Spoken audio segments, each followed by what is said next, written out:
As a product manager, you need to define a product vision, strategy, and roadmap for your Agile release trains, and work with other leaders, including architects and the release train engineer, to guide those arts and continuously delivering value.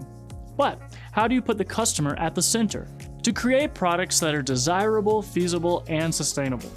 In the Agile Product Management course, you will discover the right mindset, skills, and tools to create successful products.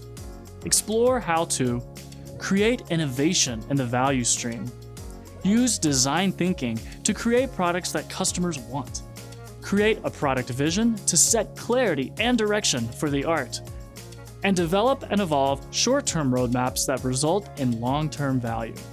Get ready to learn how continuous exploration fuels innovation so you can satisfy existing customers and attract new ones. Contact us to learn more.